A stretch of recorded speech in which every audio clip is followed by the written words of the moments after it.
Guatemala has been on our list for years, and we finally made the trip. We planned a month here to see all the country that we could. But after only 17 days, well, we left. Here's why. What we saw, what we learned, and why we cut our trip in half. Welcome to Antigua. Antigua is a must-see city. It was the capital until it moved to what is now Guatemala City due to seismic and volcanic activity. The city is laced with ruins to the extent that I have not seen outside of either Athens or Rome. The city caters mostly to tourists, and you will find hostels, Airbnbs, and hotels in every price point. You'll find food for every palate and budget.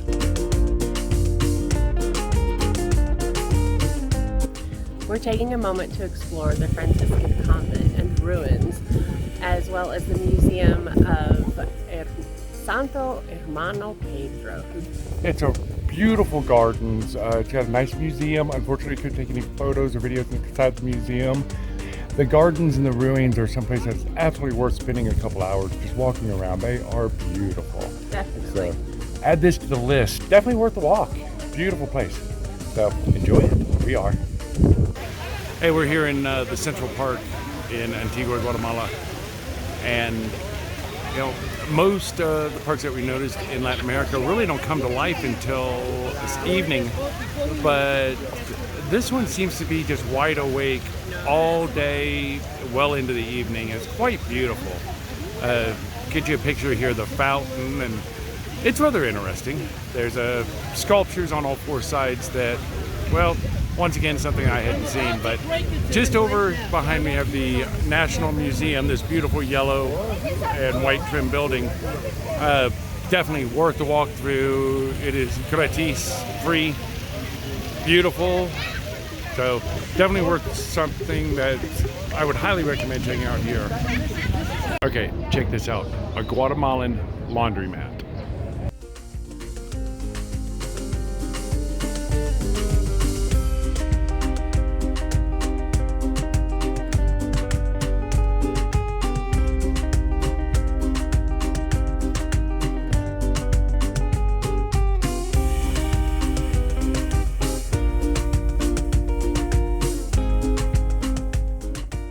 While you're here, don't miss Paco's Empanadas and Rinconcito Antigno, which I probably just butchered, but it's on the screen, so look for it. It's on Google Maps.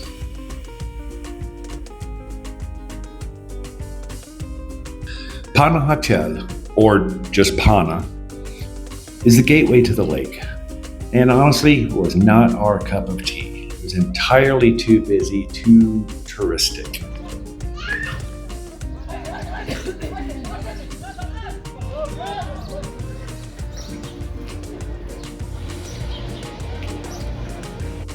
Take advantage of the neighboring villages. Grab a pickup or a tuk-tuk and make a trip out to Santa Carolina or San Antonio.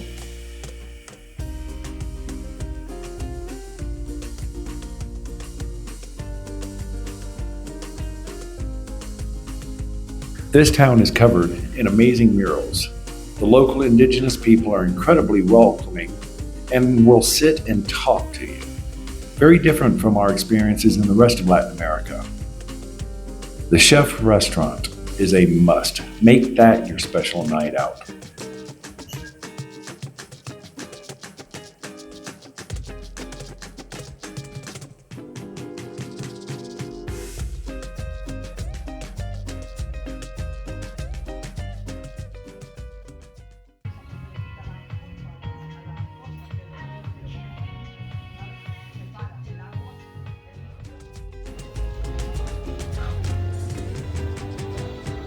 San Marcos is an absolute hippie heaven, home of the free spirit.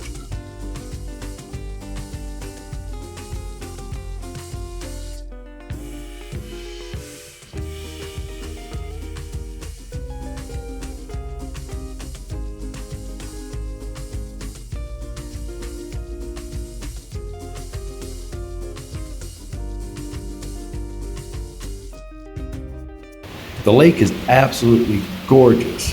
However, be advised not to swim here due to the high amounts of fertilizer and human waste in the water. Wastewater treatment is one of the things that this developing country is still lacking. Cal, come here, Mile.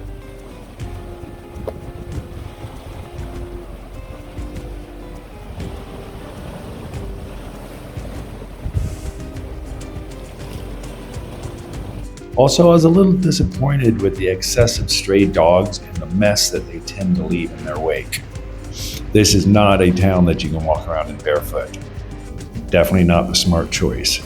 But while you're here, the number one do not miss is an afternoon walk through Temetzl Reserve on the edge of town.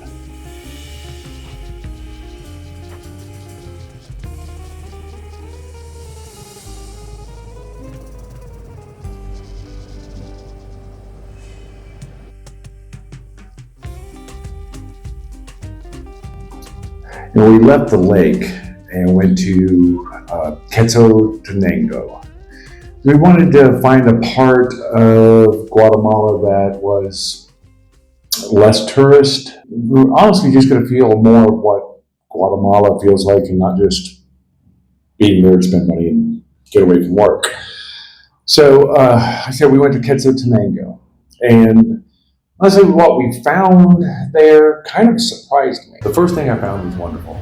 The people didn't change. They still greeted us on the streets with huge smiles. They still wanted to chat and talk. They were just some of the nicest people I've ever been around in my life. Absolutely loved it.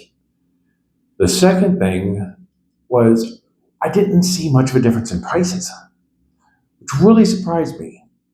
You know, I could go into a basic, typical restaurant, and what I would pay there was basically the same thing I was paying in a church town. Guatemala was a lot more expensive, no matter where you were, than what we expected. It's probably second only to Costa Rica in Latin America, well, in Central America, but it is double what Mexico, Nicaragua, Panama are. You know, most people never get to a place like Quetzaltenango, and that's a real shame because we did enjoy our time here. A great city, some really amazing architecture, and the tour of the chocolate factory. I mean, that was a highlight of being here. That was great. Those people were fantastic.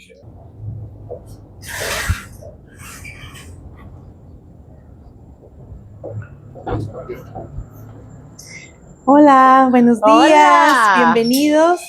Gracias. Adelante, por favor. Bienvenidos a Chocolate Doña Pancha, acá en Quetzaltenango. Podemos ofrecer diferentes productos derivados del cacao. We're in the chocolate factory of Doña Pancha in Quetzaltenango, and they offer lots of products from chocolate. Conocedoras, era un trabajo directamente de mujeres.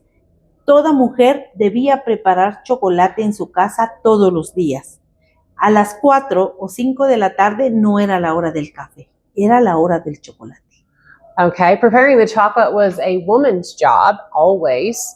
And every day you would have around 4 o'clock in the afternoon. You didn't have coffee time, you had chocolate time.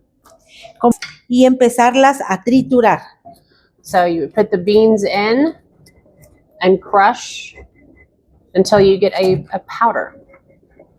Okay, in the history of chocolate, you're supposed to make a wish, take your chocolate, and cheers.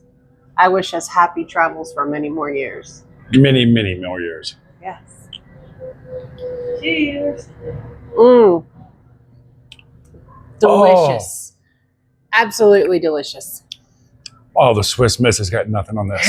You know, also the architecture in the area. Why is there so much Greek influenced architecture in Guatemala? It's just really odd. And well, Michelle did a bunch of research on it, and we actually have a video that we did for her channel, and I will also put a link to that in the description here. So when we did the Quetzaltenango, we made a run for the border. We made one more stop in Tenango. And that I'm glad we did too.